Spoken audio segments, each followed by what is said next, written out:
What's with the glasses? Well, I forgot I had them on, but now I'm gonna wear them just it's casual Friday until she comes out. Okay. No problem, right? Yes. Like when I'm at home, That's really neat. I went back and forth for a while, and I was like, why am I going back and forth to take a job? Oh, no.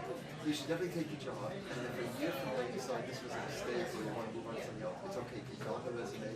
It was a successful year. I once had a job where I had to be in at 7 a.m. downtown Manhattan on a training floor. I said, well, and it's a rough job. I said, I have 6 months of this. That would be great. I said to myself, I spent 2 years there. I mean, And it hasn't closed till like 40 minutes. Yeah. No, it's fine. But I'm saying, that's what I said to myself. You know, it would be a tough year.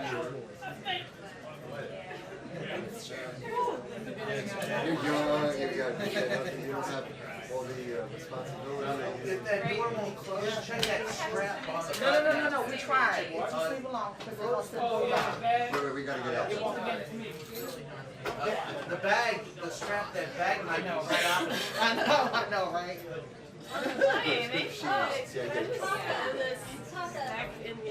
There's a toggle on it somewhere. There's a toggle on it. Where is it? Here, I got it. It used to be a piece up top. So 2 weeks now. It used to be a piece So right you here. travel, well, you haven't really traveled much more. Yeah, sure. Save these moments. Shoot the B-roll. Sherry's fault. Because It's you're Sherry's gonna look fault. back on this. Yeah, Sherry, what the heck? Wait, that was your bag? Yeah. Come on, You're Sherry. gonna look back on this, and this will be like, yeah. Thank you. Yeah. Seeing this was the problem. I think that's a good solution. This, I don't know if yeah, it's a that's football good. player. No, I'm back. Just go back and Wire. either that or it's a dad You had thing. said it was a Boy Scout thing. I That's was what I buying. think. And a football thing I am not buying. She's That's thinner just than you're trying to talk about playing football. Yeah, it's a dad thing. This is a challenge today. Yeah, no big deal. Yes, it's like the stuff from if you're listening. Well, it used to be that there were cameras in every one of these. We couldn't, it was just, you know, 6 people with 6 cameras, but whatever, it'll work. Wow, that's amazing. If the kid stringers are available. I will tell you.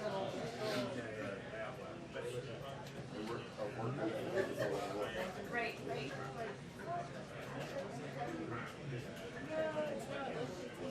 Oh, is it?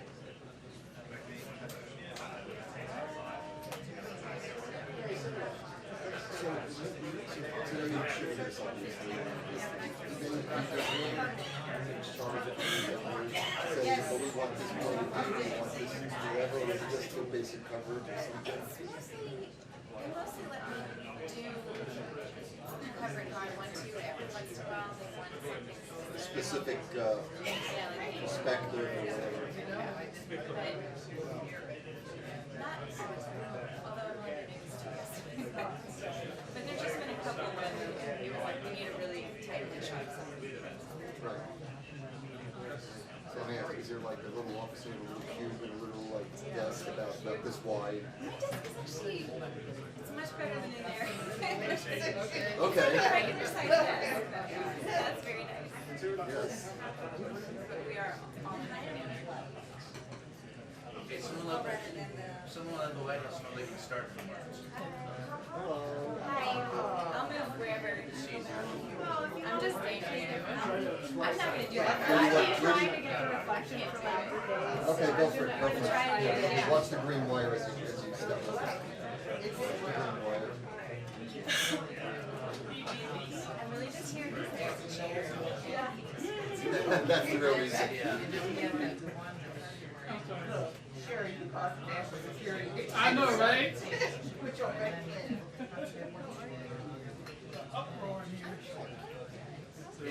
Got it, today. All right, so I'll move this way. Watch the green wire. I had some portraits yesterday of water And clear it. and focus. Yeah.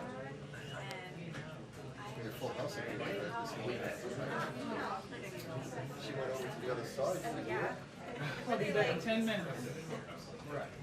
There's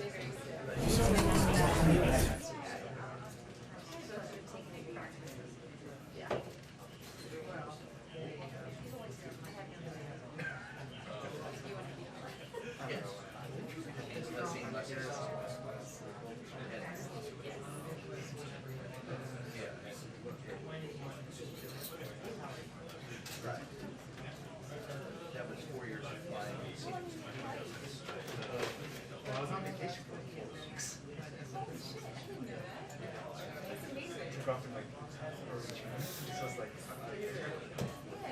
Just like running around in the street. No, well, I went up to New York and then I took a road trip and then like drove back and then took off on a plane. Went to LA for a little bit, drove up to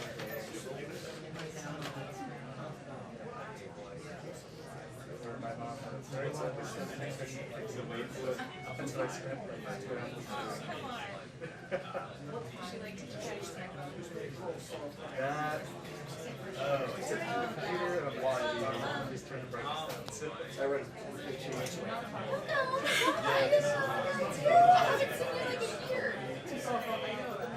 I was hiding. I will come give you a hug after this. I like it. It's crazy, right? I like it. I'm trying to figure out what I'm doing. I don't know yet. Started doing that.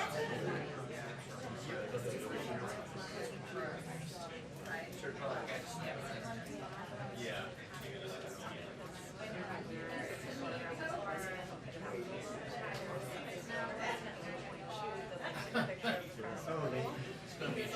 Patrick Lee. And he's like, this is from archive. Patrick, tall guy, the senator. Patrick Lee. He's into photography. Well, the Berkshire gathers in 210. The Berkshire in 230. So unless they push that back, it's going to be a short. Lawrence Jackson. Father-in-law. He's a what? Oh, okay. What?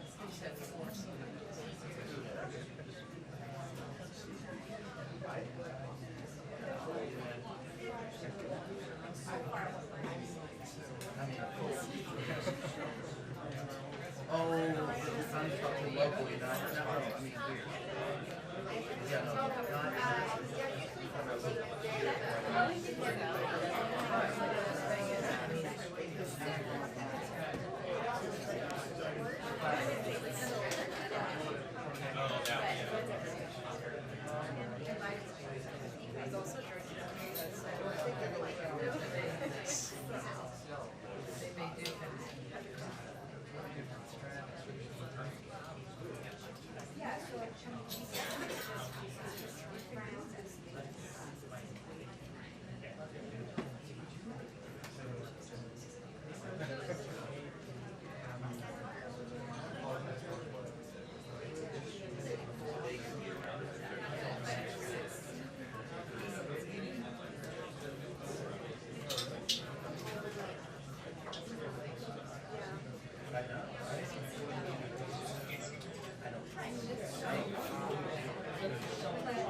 You know when they have like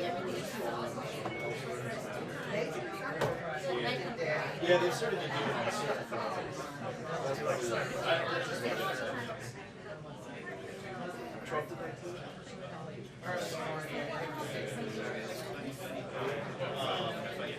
We'll see.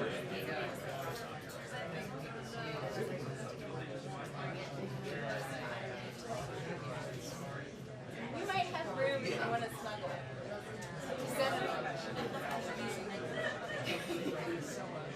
Never mind. You didn't like that idea, right? Yeah, I think that's That's a definite. What was the exact reason? Was it just that they were doing? But don't you think that there's an ongoing thing, like you establish a vendor, you know? Yeah, it's not like every single edit, like you see like a bid for photography, take the agent's order from them. Maybe not.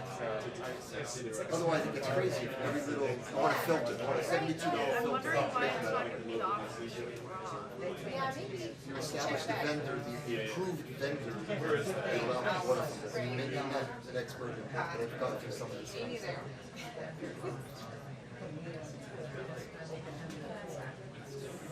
Remember one student went up on his lessons where he was saying he brings his own gear in because like what they were supplying was probably not the greatest.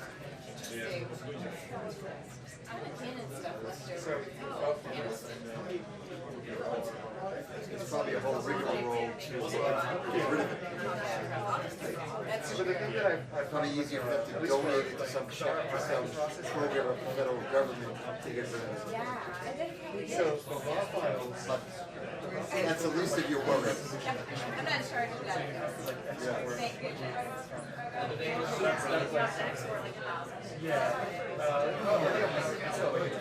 You ever talk to I've been checking on it, but not really. Anyway, so. No, I'll do that today.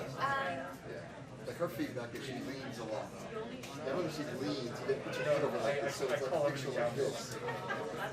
Sometimes if it's out of focus background, I'll flip it like 10 or 20, 15 degrees, because the background you can't tell that it really just changed the photo and made her straight as opposed to like this.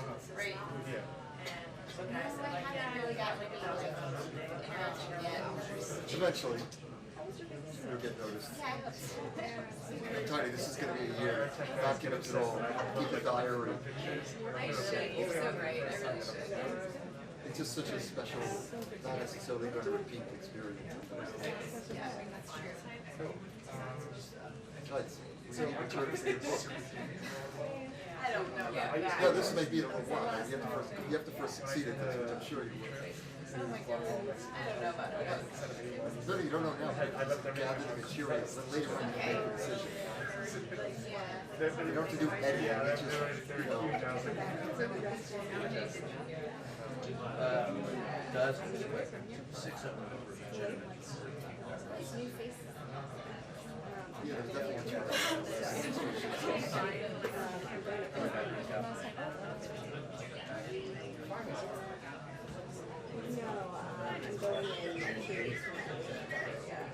Like I imagine some of these people want to resolve.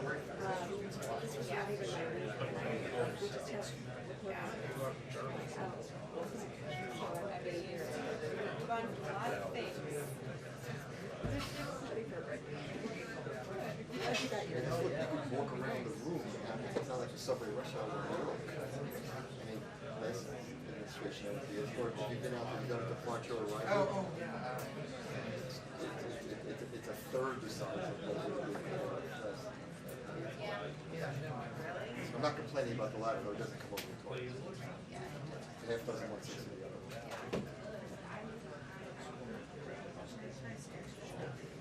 You okay?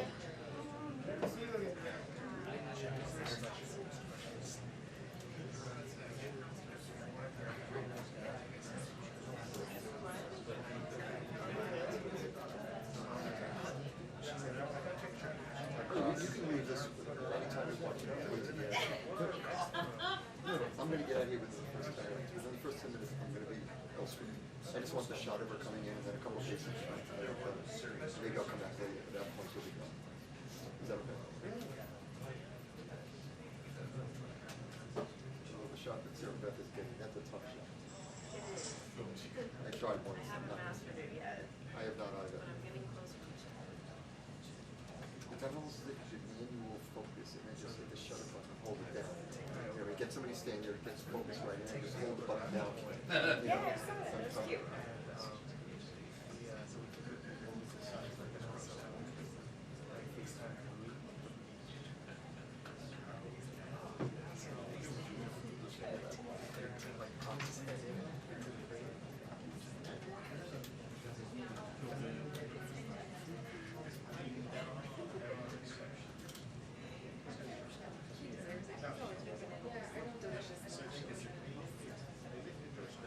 How old are you guys?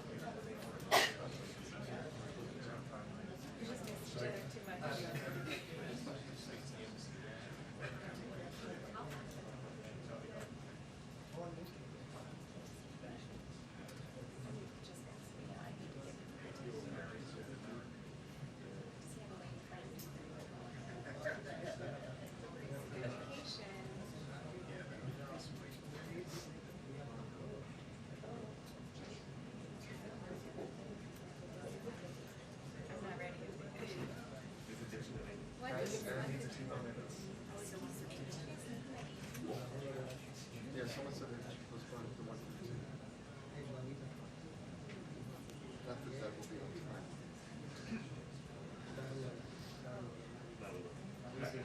I'm impressed how quick you did that.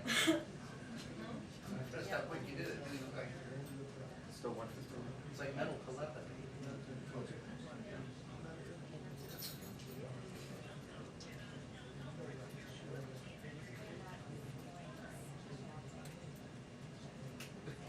So was that your device that you used? Yeah. You just copied on like every email. Welcome to corporate America. I guess so.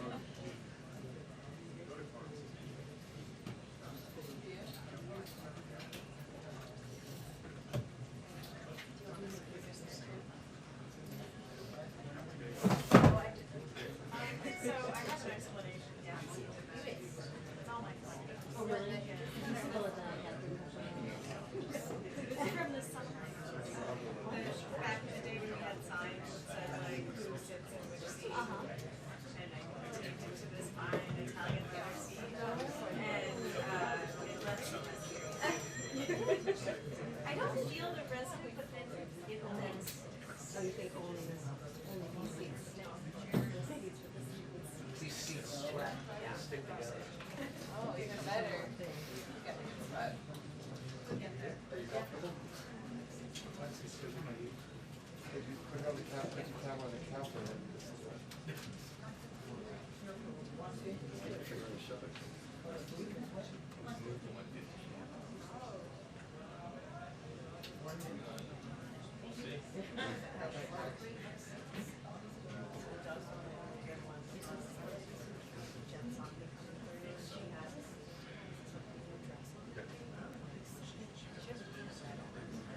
Contrasted really well. Yeah, last time I did, she was wearing all navy, it blended into the background.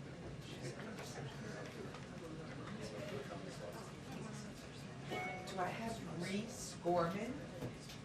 Hi, great. Can I have you move over here? Oh, and just, thank you. Great to see you. Yeah, you stay right there. That's great. Thank you. Great to see you all.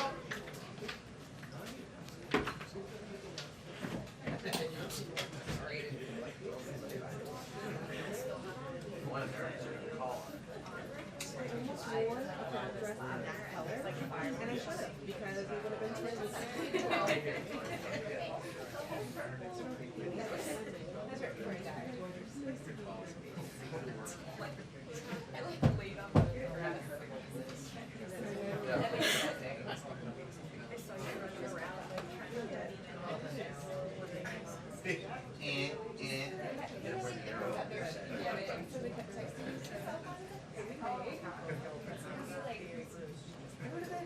Doors. Oh, go take them back of the stage. Oh, go to elimination. Like everything is like hard now. They're like supposed to be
You know that photo? You know that photo talking about the tough job is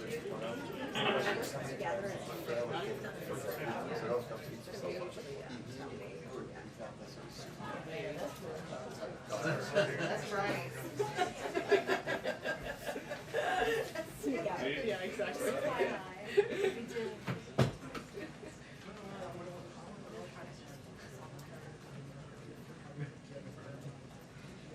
Think you get someone to stand there focusing and turn to manuals, change the focus now.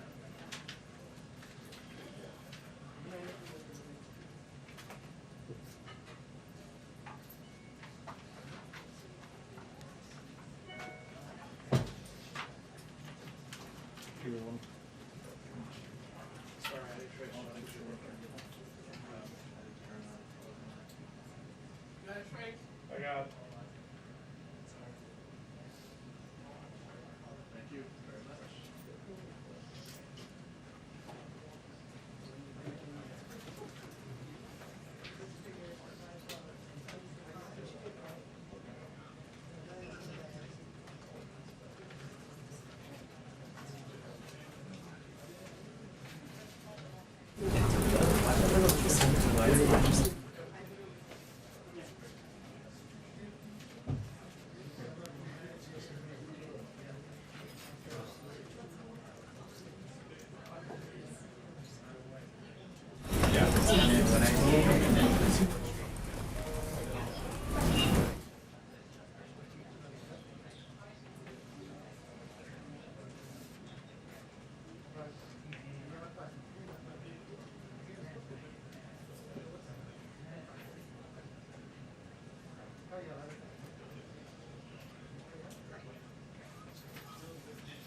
Hi, everyone. Hello. Happy Friday. Friday. Ryan Karam's got some sunglasses on. Everybody's ready for the weekend. Okay, I have a couple of items for all of you at the top. Last week, we launched the Supply Chain Disruption Task Force to monitor, engage, and act on current and emerging supply chain disruptions and bottlenecks. This afternoon, the White House is hosting a convening of the Supply Chain Disruptions Task Force with Secretary of Commerce Gina Raimondo, Secretary of Housing and Urban Development Marcia Fudge, Director of the National Economic Council Brian Deese, Domestic Policy Advisor Susan Rice, Council of Economic Advisors Chair Cecilia Rouse, and groups representing the full range of the home building supply chain, from loggers and lumber contractors, labor leaders, realtors, and affordable housing advocates. At this convening, these administration officials and key stakeholders will discuss strategies to address short-term supply chain disruptions in the home building sector and how they can work together to address them. I also wanted to note that yesterday, senior White House officials led by Susan Rice and Julie Rodriguez launched the Community Violence Intervention Collaborative announced by the President on June 23rd as part of his comprehensive plan to reduce gun crime. The community violence intervention is an evidence-based approach that has been shown to reduce violence by as much as 60%.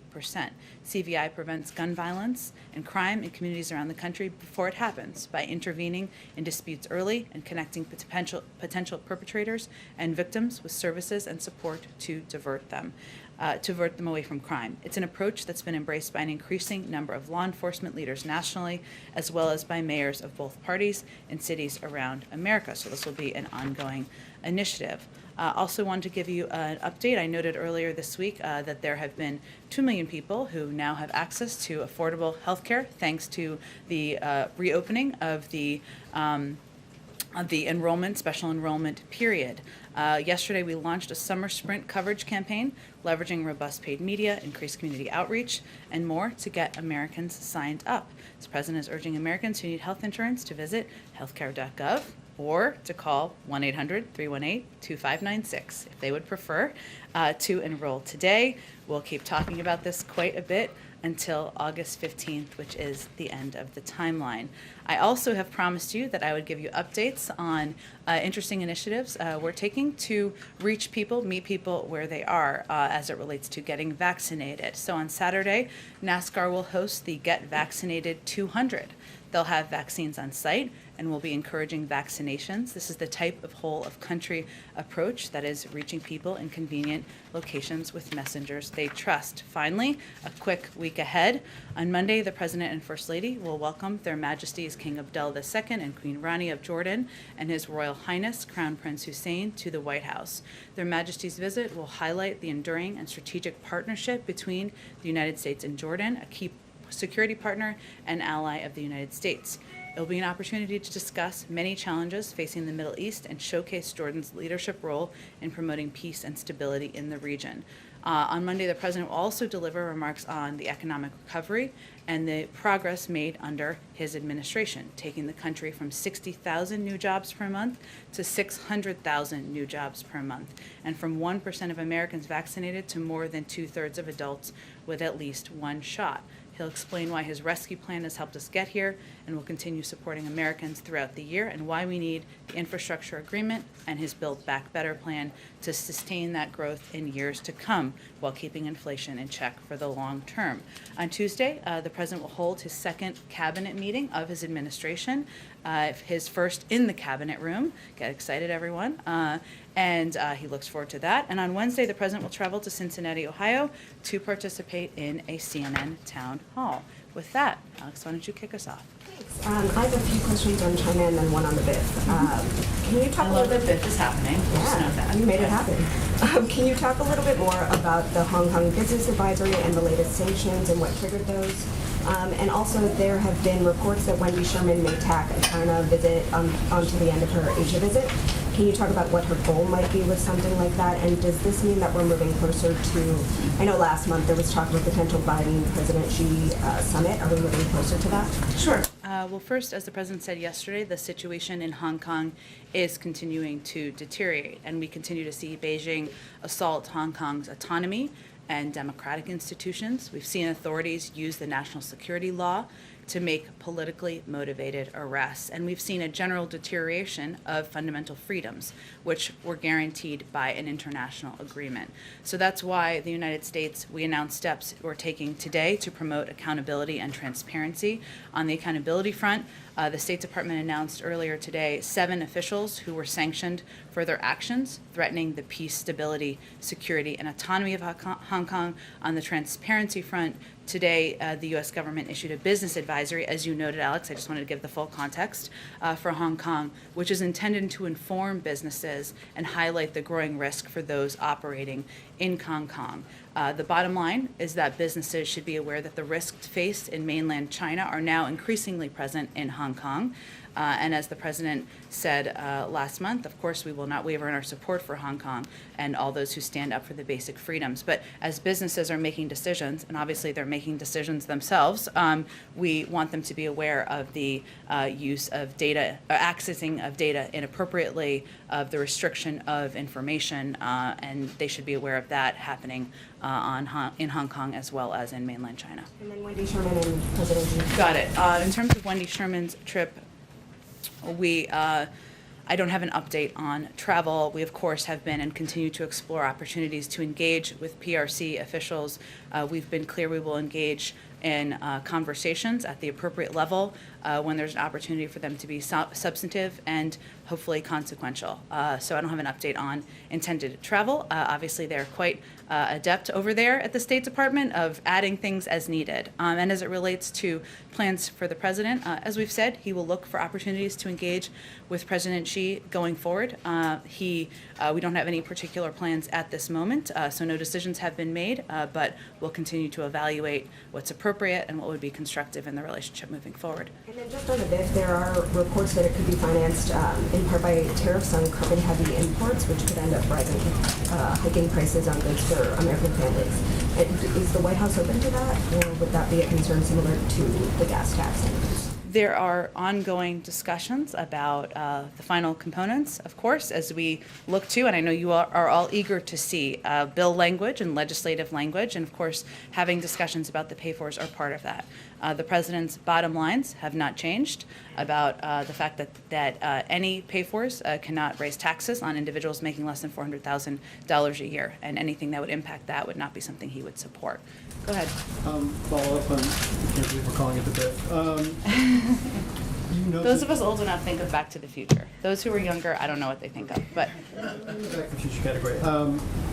Given the fact that discussions are ongoing, if the discussions are still ongoing come Wednesday, does the president believe that the Senate should vote, should take the procedural vote to move forward if there's no bill text or deal in hand? Well, I think Leader Schumer, of course, will be running point and leading the effort to determine and making the determination about the timeline, the process, and the sequencing of votes in the Senate.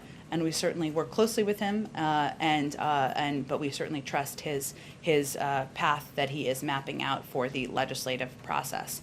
We have several days, I would note, before Monday for more information to become available. We'll see what is known. I will note that the president is quite familiar with the roller coaster and ups and downs of legislating, having spent 36 years there and even having had some successes over the last few months in working with legislators.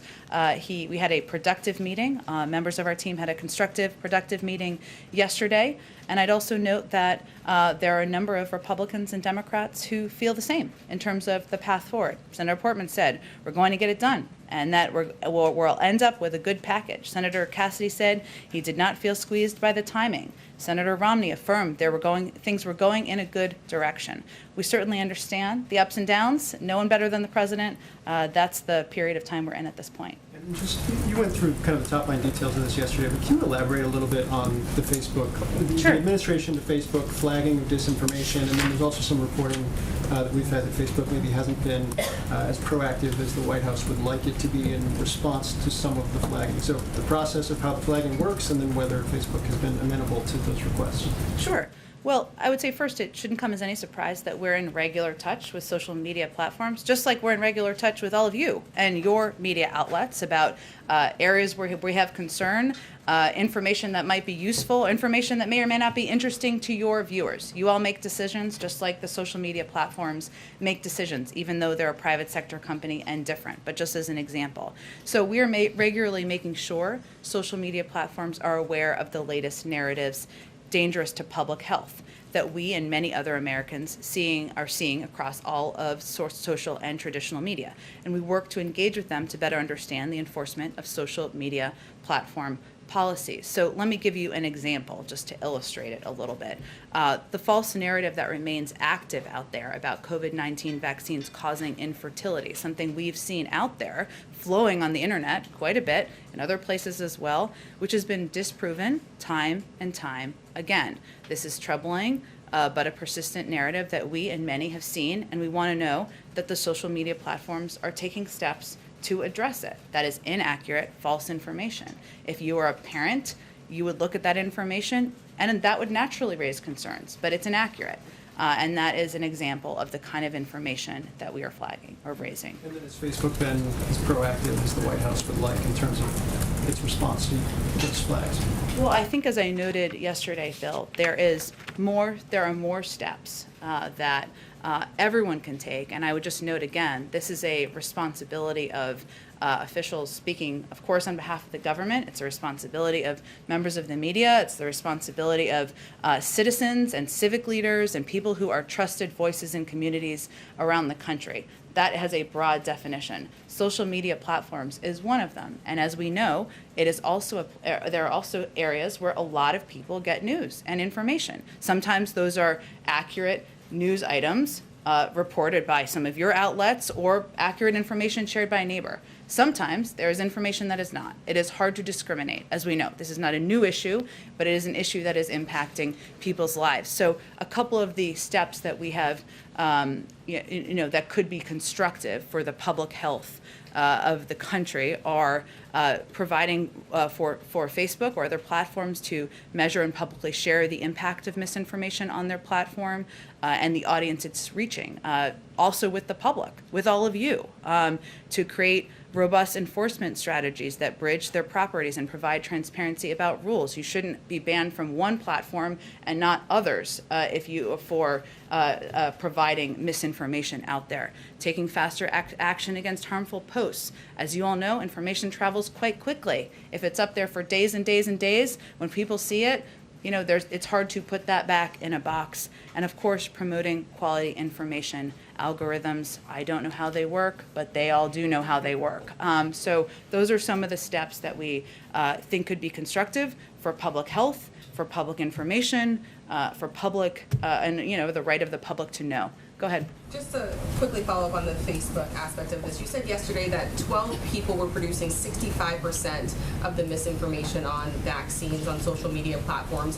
Do you have a sense of who those people are? Are they bad actors like Russia? And Facebook responded yesterday after the press briefing. They say that they removed 18 million pieces of COVID misinformation. They've connected more than 2 billion people to reliable information. So does the White House find that sufficient?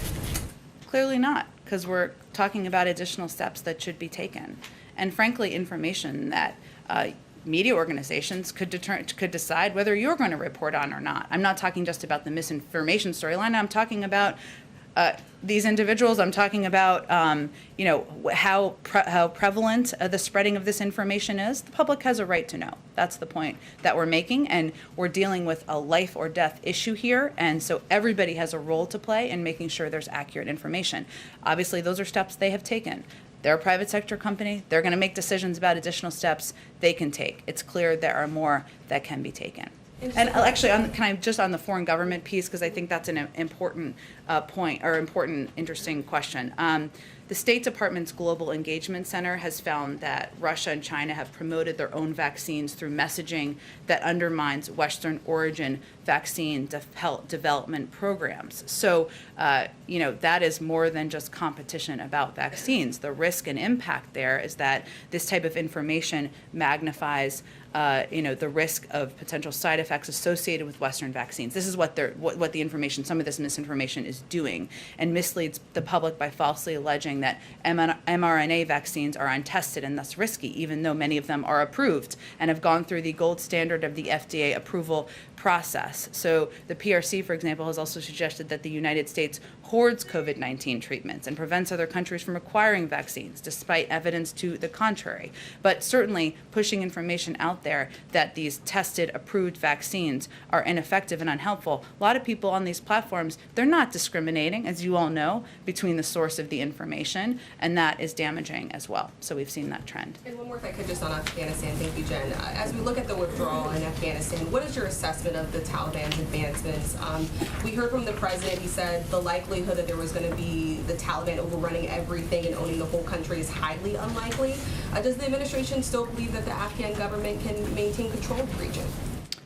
I think that what the president was conveying is that it is not inevitable, and we have provided a great deal of support, supplies, training. We're continuing to do that. We will continue to provide security assistance in the coming months to the Afghan national forces, but it is up to them to determine, are they going to unite as a country? Are they going to stand up and fight against the Taliban? And it's really in their hands it will be in their hands moving forward. So his point is that it is not inevitable. There has been no intelligence assessment that has said it is inevitable, even as we are assessing what the consequences could be. Go ahead. Thanks, Jen. When you talk about misinformation, it seems like one of the best ways to counteract some of the vaccine misinformation that's out there would be for the FDA to fully authorize these vaccines, put the full weight of government approval behind the vaccines. But now we're hearing that may not happen until January 2022 or even later. Is the president comfortable with that timeline? The president's comfortable with scientists and data experts moving on the timeline that they see is appropriate. And I don't know that we know that to be factually true, to that to be the main driver. I haven't seen data to suggest that the main driver of it is if it's formally approved or not. A lot of the misinformation that is traveling out there is about the consequences and the impact of the vaccine. It's not always tied to or necessarily tied to whether it's been formally approved or not. Obviously, that may give medical experts or others some greater level of confidence. We will see, but the president's going to leave it to the FDA to determine the timeline. So the president doesn't have any concerns about the length of time that the approval process takes currently at the FDA? He's going to allow them to move at the pace of science. Okay. And then I want to ask you about the new reporting about Joint Chiefs Chairman General Milley, who had apparently some very serious national security concerns just before President Biden took office. Did he brief then President-elect Biden about his fears about a strike on Iran or about the possibility of an attempted coup? I'm not going to speak to private national security conversations, I should say. Obviously, the president had many conversations with General Miller during his time in his role, and most of those, or none of those, do we read out. I will say that he strongly respects General Miller. As you know, he had the opportunity to sit down with him on Wednesday, thank him for his outstanding leadership of the Resolute Support mission, including overseeing the vast majority of our drawdown from Afghanistan, which is a particularly vulnerable period for our troops. How close does the president think we came to a possible war with Iran or an attempted coup here at home? I'm just not going to speak to intelligence matters from here. Go ahead. Thanks, Jen. First on COVID origins, is the White House worried that China continues stonewalling the World Health Organization investigators and now is saying things like they think maybe COVID-19 got into China through frozen food? We are certainly continue to be concerned, Peter, about misinformation coming from voices in China about certainly the origins, their lack of participation in the process, their lack of willingness to provide data and information to the World Health Organization. As you know, we are undergoing our own process here, our 90-day review here, but certainly the Chinese providing information, being a participant in the process, would aid the effort. And then speaking of misinformation and the announcement from yesterday, for how long has the administration been spying on people's Facebook profiles looking for vaccine misinformation? Well, that was quite a loaded and inaccurate question, which I would refute. How? Well, Peter, first of all, as you know, we're in a regular touch with a range of media outlets. And we expect that the White House is watching let me Fox, finish. but As we are in regular touch with social media platforms.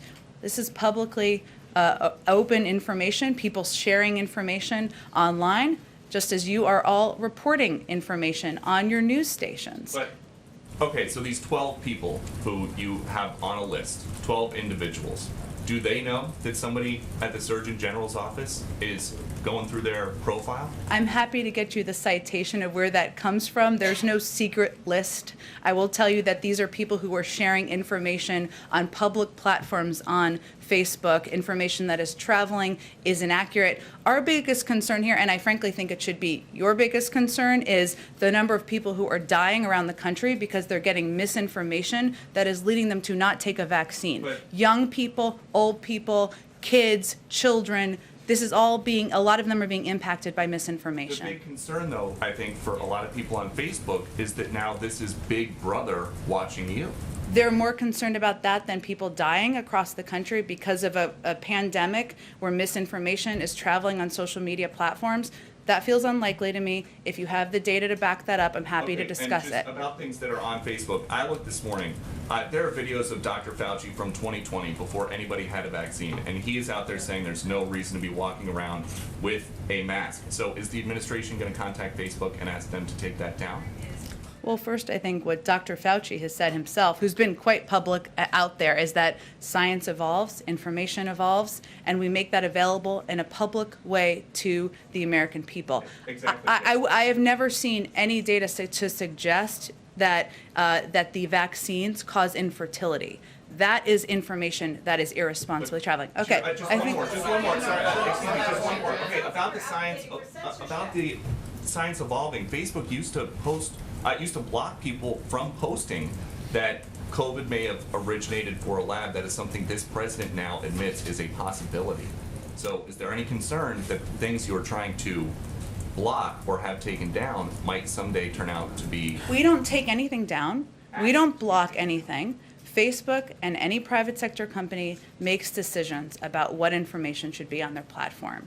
Our point is that there is information that is leading to people not taking the vaccine, and people are dying as a result. And we have a responsibility as a public health matter to raise that issue.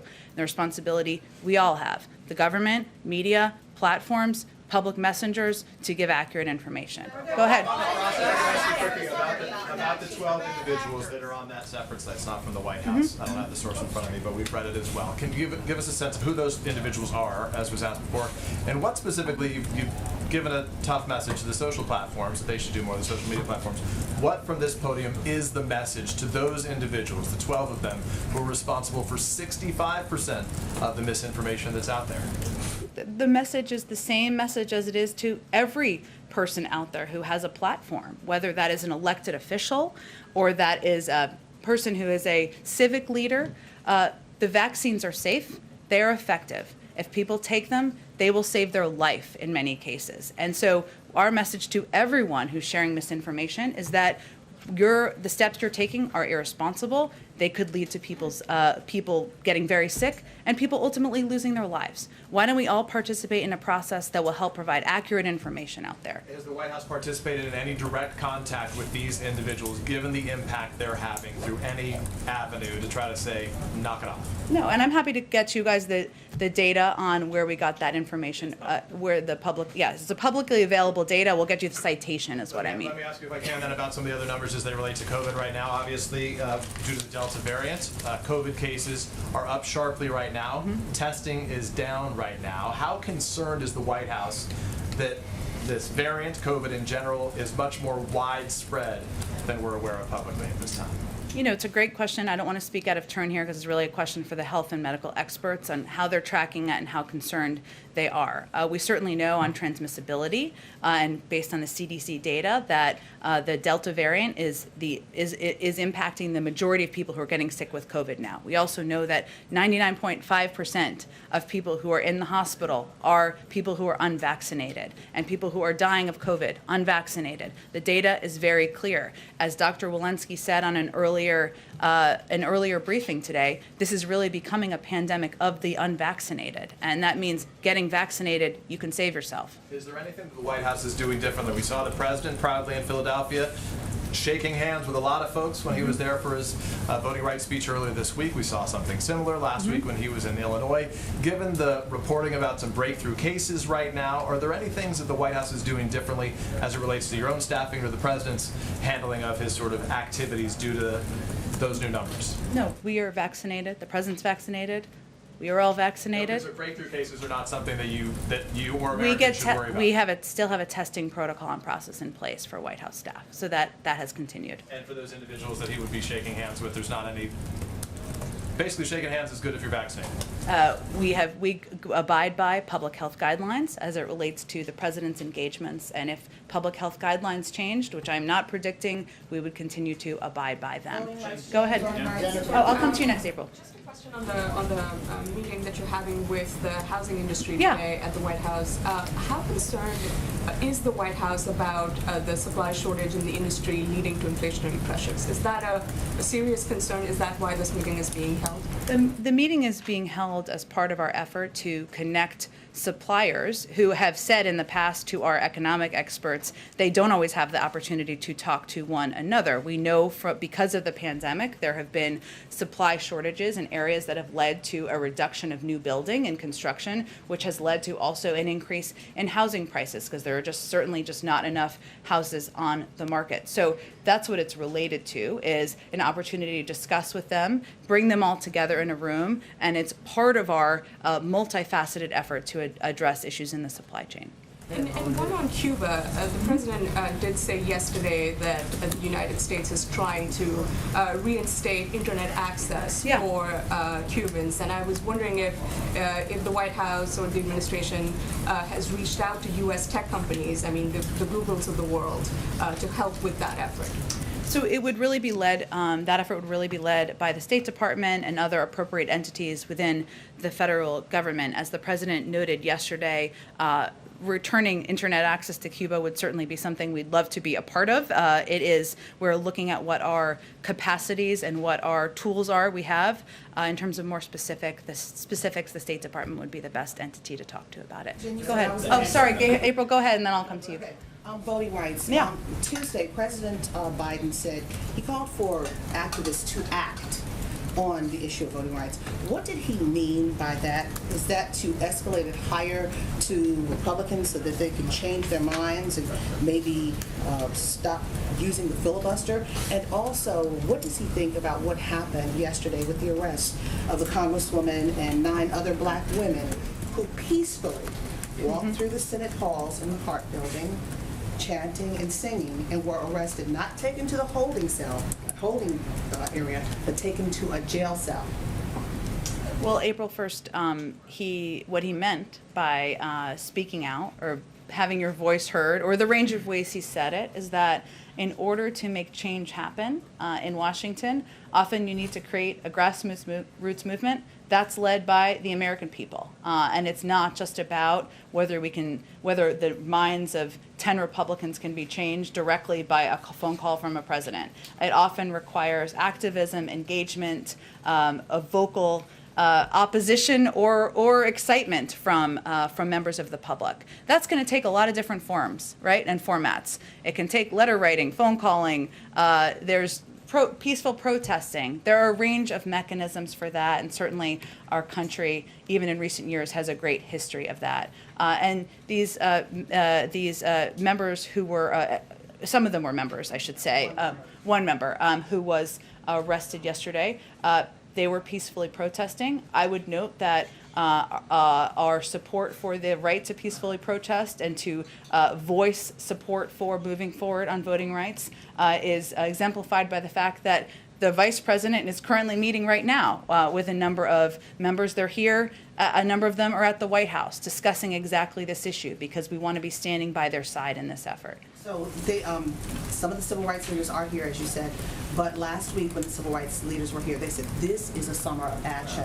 They're expecting more protests. Reverend Barber says he's going to have a bunch of women out on Monday. There's going to be more protests on Wednesday, more arrests. They're anticipating arrests to bring more attention to this. Does the White House support that civil disobedience for arrests? We support the right to peacefully protest. We support people having their voices heard, and certainly there are few issues that are more fundamental to our rights in this country than the right to vote. Go ahead. Thank you.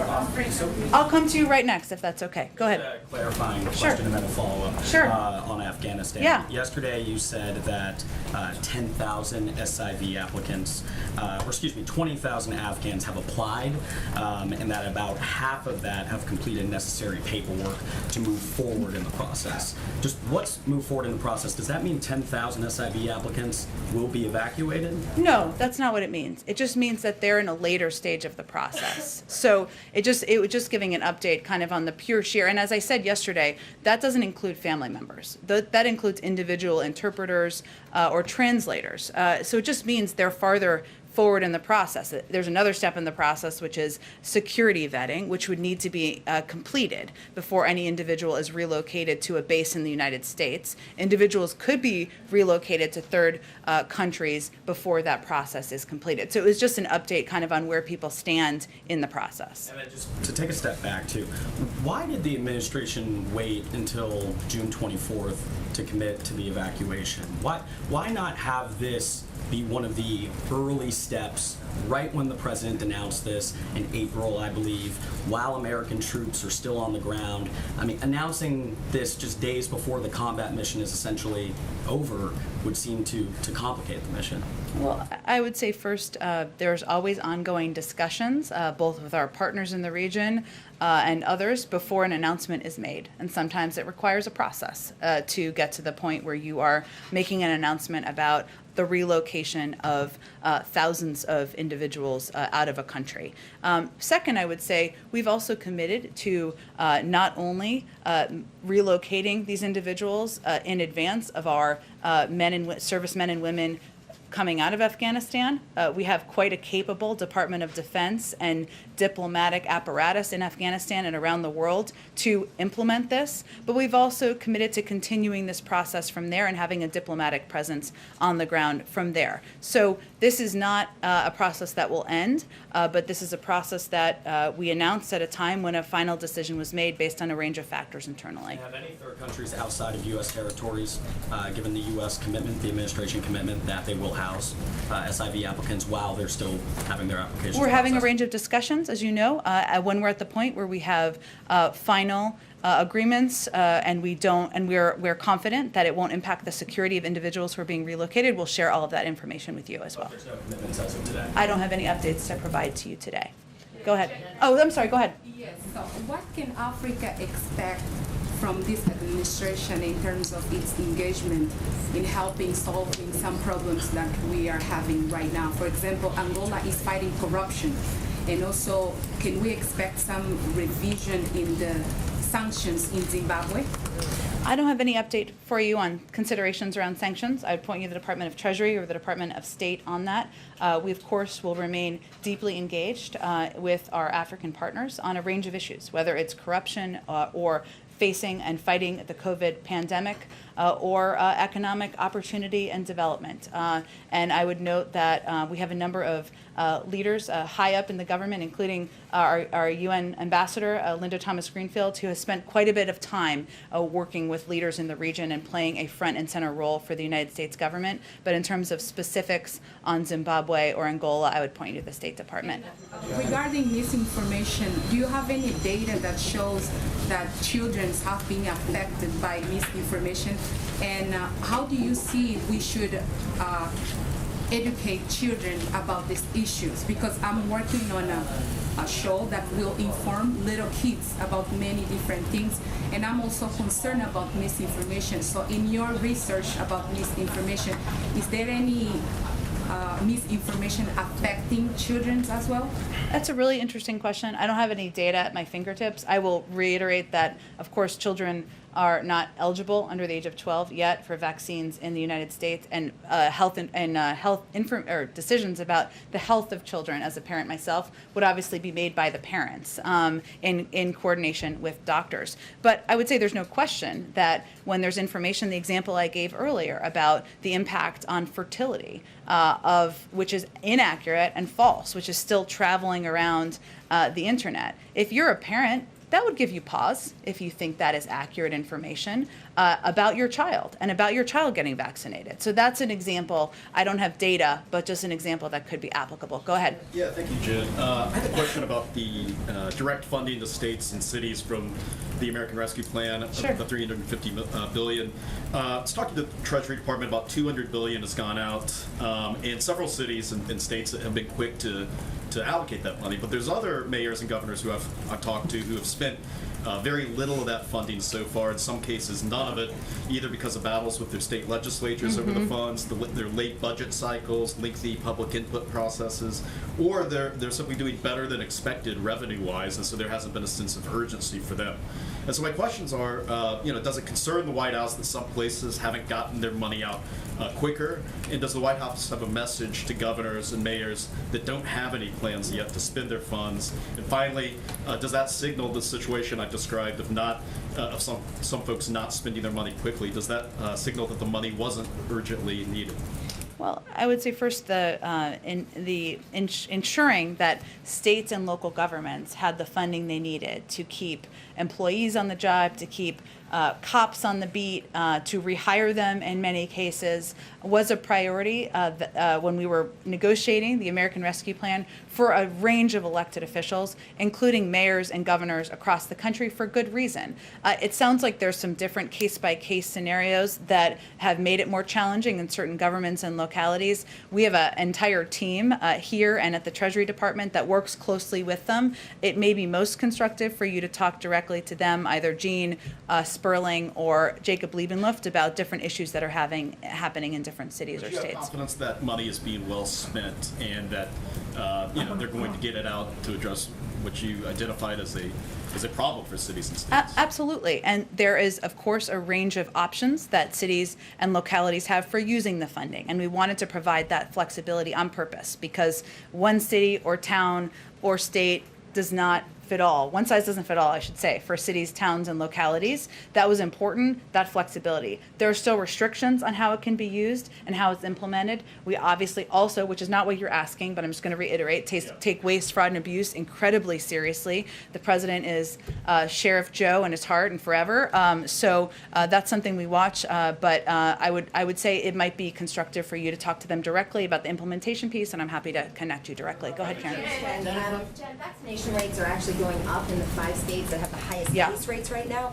What does the White House think is driving that, and what is being done there that the administration could apply to other hotspots? Yeah, Karen, and I know this was announced on our COVID briefing. For those of you who were not on it, in the past week, the 5 states with the highest case rates, Arkansas, Florida, Louisiana, Missouri, and Nevada, had a significantly higher rate of people getting newly vaccinated compared to the national average, which we obviously see is a good sign. And in the last 10 days, 5 million shots have been administered and millions got their first shots.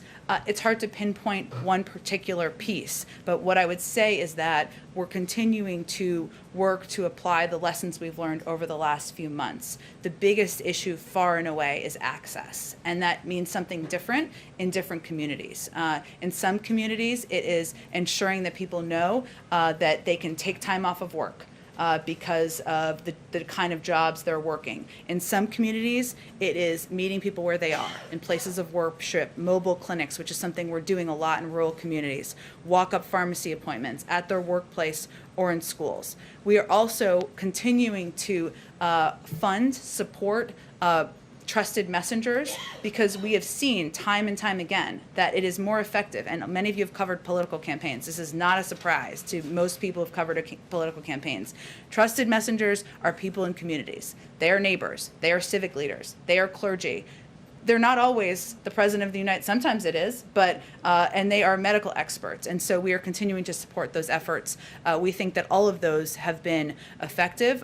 There's still more work to be done, but certainly that's encouraging those trends that we've seen. How concerned are you, though, that things have to get worse in these hotspots before they get better, that fear is driving the vaccination rate? How concerning is that to the White House? Well, that is not our preference. That is why we have made vaccines so readily available for months now.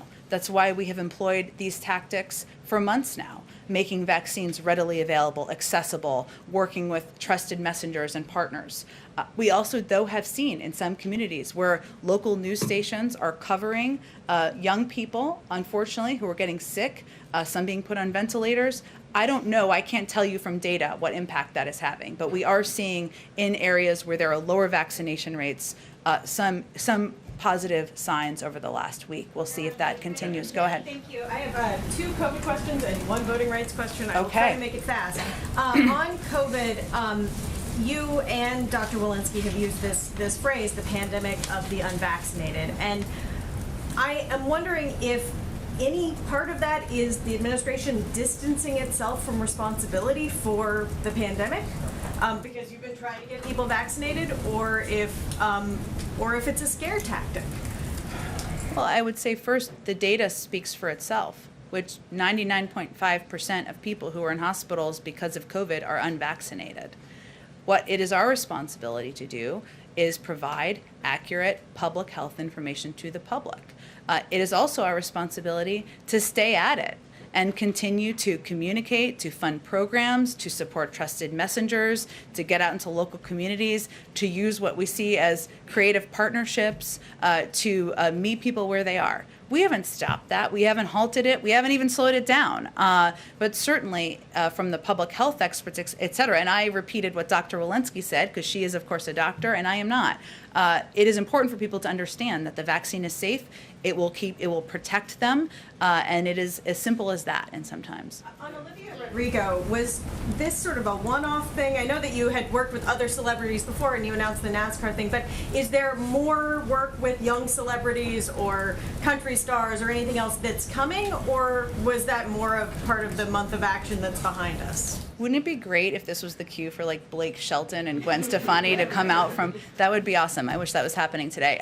It is part of an ongoing effort, and we want to partner with trusted voices and individuals in communities many of whom you will never have heard of, and they may have 5 Twitter followers if they're on Twitter, which they probably are not if they're not on the coast and not liberal. But we will also we'll also work with celebrities, and we will also work with individuals like Olivia Rodrigo. I know I said this the other day, but obviously she's a very well-known pop star. She's 18 years old.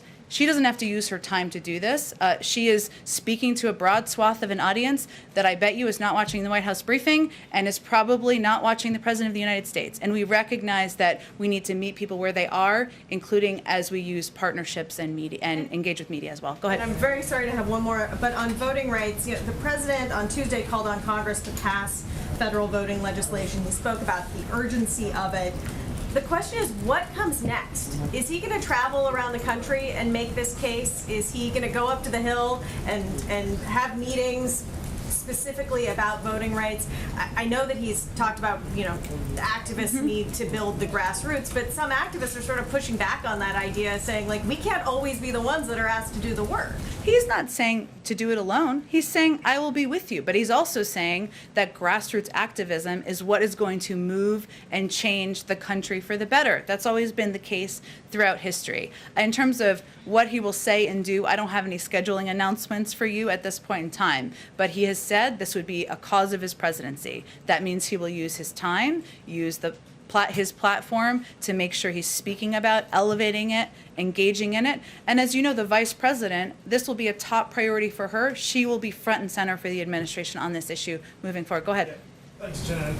Just given the Wednesday timeline that Senator Schumer has laid out, what will the president be doing over the weekend to help things move along? Will he be making calls all weekend? And then what's his response as well to Republicans who are concerned that tougher enforcement in the IRS won't be enough to generate enough revenue?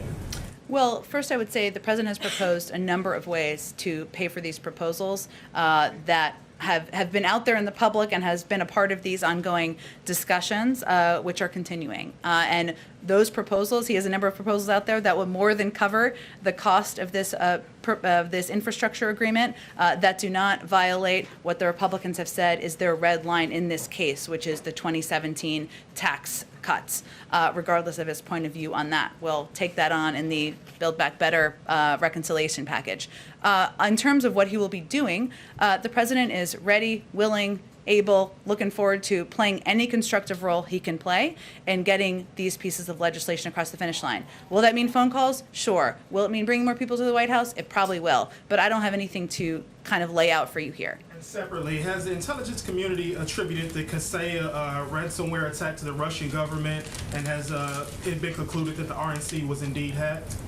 Well, first I would say the RNC put out a statement when that news came out saying it was a third party that had their information accessed, not the RNC, a vendor of the RNC's. I'm not aware of the information they're changing. I would point you to them on that. The FBI is, of course, doing an investigation and in touch with them. I don't think they've put out any new information since then. In terms of the Kaseya attack, we have pointed to the fact that Our Evil has many cyber experts have assessed their engagement here. We have not attributed the Russian government's involvement in this case. It's an ongoing review, but we don't have any new information on that front. Go ahead. Madam Jen, I'm curious if the uptick in the Delta variant, if that is playing any part in where the president is leaning in terms of extending that federal mask policy in public transportation. I know it's set to expire in September. Is he leaning towards extending that even more? We've seen some health officials say that they want to extend it even now. Well, he's going to lean into the advice of his health and medical experts and teams on any steps that need to be taken to keep the American people safe. Given we're talking about September, I know that feels like a short period of time away. It is actually some time away, but he'll continue to receive updates from them on a range of issues as it relates to COVID. I'm sure they'll discuss this and their views. And on that same note, he said yesterday that he's going to take into consideration some factors before he talks about what will happen with the European travel ban. Is that going to play a part into that with the Delta variant coming up? Well, as it relates to the travel ban, we certainly know we've made important progress in the pandemic. We'll continue to put public health First, the president, all decisions about reopening international travel will be guided by our public health and medical experts. There are ongoing working groups that are having these discussions to keep open lines of communication. He will be receiving an update soon, I believe, if not today, then in the coming days on where things stand. But we must be vigilant, particularly about the spread of variants. We'll reopen when health and medical experts expect it is safe to do so. Go ahead. Thanks, Jen. Does the president plan to reappoint the Fed chairman to another term? I have no announcements or pronouncements on the Federal Reserve Chair or any other personnel to convey to you today. Timeline for that decision? I don't have a timeline to project. I know that there's a timeline for when his services will need to be reviewed or determined. Go ahead. Let me just get around. Go ahead. I had a question about Belarus, if I may. The Belarusian opposition leader, Svetlana Tikhanovskaya, will be in Washington next week, and she said she would meet high-ranking officials. I was wondering whether you had details about that. I don't with me. Let us get it to you after the briefing. Members of the National Security Team or the State Department, was she more specific, or just people from the U.S. government? She just said high-ranking officials on Twitter. Okay, let us get you more information after the briefing. Reese, who is our special guest from, tell us where you're from. Who's not been, have you been here before? I've never been here before. Okay. Dun dun dun. Welcome. Welcome to the super. Thank you. So my question is really just about, we kind of touched on the vaccination rates in like rural counties, especially in Oklahoma. We're seeing a significant rise in COVID cases. Is there any specific plans that the administration has to help increase vaccination rates in these rural counties that really these people don't have any intentions of even getting the vaccine? Well, we've talked about this a little bit, but what we're doing in rural communities is employing a number of the tactics that we've seen work around the country. So we know access is a huge issue in rural communities because people may not live near a pharmacy. They may not know still where to get a vaccine. We certainly understand that. So part of what we're trying to do is deploy and make sure we're expediting our deployment of mobile vaccine units to rural communities to bring the vaccine to people where they are and where they live, to make it as easy as possible. And so this work is going to continue person to person, community to community. We're also working with a range of trusted partners locally. People may not have heard of. Those are also very important trusted voices, but also groups like the National Rural Health Association to make sure that we're deploying effective tactics that they think will work to get vaccines out to communities and meet people where they are. We've talked about it a little bit here, and obviously these states have a combination of rural and city communities, but there are states like Arkansas, Louisiana, Missouri, where there are large rural communities where we have seen an uptick, which is in terms of getting vaccinated higher than the national average. That's a positive sign. We'll look at that and apply those tactics other places in Oklahoma to make sure we're continuing to go community by community and meet people where they are. Go ahead. Following up on that, I know the administration has said they're not interested in any sort of federal mandate. Do you encourage, though, employers to require the vaccine for their employees, or state and local? I know there's a little bit of discussion about local governments. Is the White House encouraging others to require the vaccine of their employees or their residents? We know that some employers, hospitals, health systems, colleges, universities, local leaders have chosen to take this step, and we expect others to do so as well. But our role we're playing from here is continuing to go community by community, person to person, making sure we are meeting people where they are to get the vaccine out. We believe that local communities, entities, organizations are going to make decisions about what they need to do to keep their community safe. And what about for federal workers or members of the military? I don't have anything new to report on that. Go ahead. Question. The Justice Department Inspector General's report on the FBI handling the Nassar case, that's the latest embarrassment in a string of embarrassments for the FBI this summer. Does the president have complete confidence in Christopher Wray? And what is the administration's message to people who see this bungling and want to know if the FBI is up to task with ransomware, domestic terrorism, and other threats? Well, first, I would point you all to the expansive statement that was put out by the FBI in response to the Inspector General's report. Second, yes, he has confidence in Christopher Wray. Third, as it relates to ransomware, this is an across-government interagency effort, one that we have not seen done in the past. I gave a little bit of an update and a readout of it yesterday, where we're tapping into all of the resources and expertise across the federal government. The FBI has been a key partner in that, as have another number of entities in our national security team who can play a role in fighting against ransomware. Go ahead. Oh, go ahead. And then we'll go. Well, I'm sorry. Go ahead. We'll get you doing back. Go ahead. Thanks. Go ahead. Go ahead. Sorry. Okay, so you haven't talked about APEC. This was a conversation that the president had this No morning. one's asked about it. Now's the moment. And so there seems to be a convergence between President Biden, President Xi, and also President Putin in terms of making and sharing and distributing vaccines. My question is the mechanism of it. We know that APEC supports the TRIPS waiver, as does President Biden. Was there pressure from APEC member countries to have the U.S. put more diplomatic pressures on WTO countries to pass the patent waivers? Well, first I would say the president's view continues to be exactly as you laid it out there. This is a ongoing process, and Ambassador Tai is our lead representative in these discussions and negotiations. The APEC summit, for any of you who watched parts of it, was virtual and was individuals delivering sets of remarks. It wasn't an interactive opportunity, I would say, and President Xi actually delivered pre-recorded remarks, so he wasn't even there participating in person. Just to follow up on the health misinformation. Or on virtually live, I should say, yes. Following up on the health misinformation, do you consider claims by some in the conservative circles that ivermectin, am I pronouncing that right, as a promising treatment for COVID as misinformation? I know that the FDA has weighed in on this, I believe in March, but I just wanted the administration's latest position on the drug. Information that's inaccurate, we consider misinformation. So I don't think it's more complicated than that. Go ahead. Go. Let Ebony go. Do we what? We were supposed to gather it. Yeah, we were supposed to get it, but I'm just making sure that. Oh, okay. Brian, thank you. You get an internship or something. I don't know. We will have 4 more minutes left, so we'll get to as many as we can. Go ahead, Ebony. Go ahead, and then we'll go.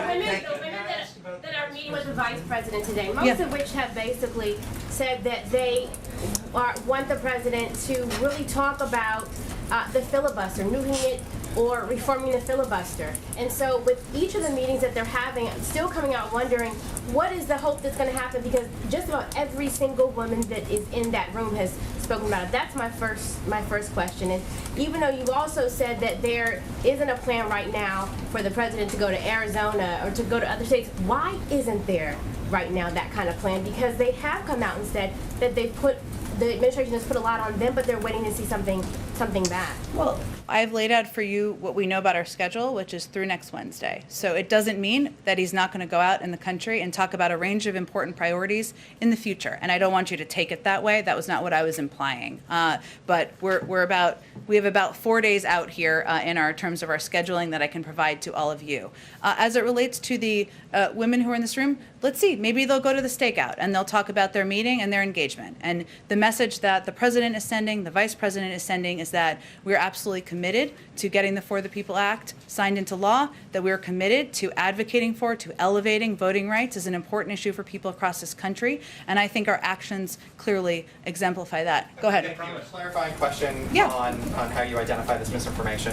I'm wondering if you could tell us specifically how the administration identifies what is misinformation and then how you flag it to Facebook. That's one. 2 is how many times has the administration flagged this kind of information? And then 3, how long has this been going? And then finally, I know that you are deadly serious about this conversation. You talked about how this is life and death. But are there any types of safeguards that the administration is putting in place to make certain that they do not chill free speech while they are going after this kind of disinformation? First of all, to be crystal clear, any decision about platform usage and who should be on the platform is orchestrated and determined by private sector companies. Facebook is one of them, right? And there are a range of media who also have their own criteria and rules in place, and they implement them, and that's their decision to do. That is not the federal government doing that. It is life and death. It is a public health issue in the country. That's why the Surgeon General was here talking about it yesterday. There are trends we can see you can all probably see on Facebook and other social media platforms. And so what we raise are issues like there is a lot of information out there about the false claim that COVID-19 causes infertility. Everyone in this room knows that's factually inaccurate. We raise for them in our direct channels, of which every administration has always had with every social media platform, that we are seeing this trend. It's troubling. That information's inaccurate. But specifically, so you're not going after, you're saying these are general areas of misinformation that you should take a look at, not specific posts. Yes, it is also publicly available who the individuals are who have spread most of the information. Wasn't publicly available by the United States government. It's publicly available information. So that's how it works. Okay, thank you, everyone. I've got to wrap it up. I'm sorry. Have a great. Okay, Brian, go ahead. Last one. Very quick. On Afghanistan, though we're not engaged, no. Brian, why don't you come back here? They've got to gather. They've got to gather. I got to get to the gather too. Okay.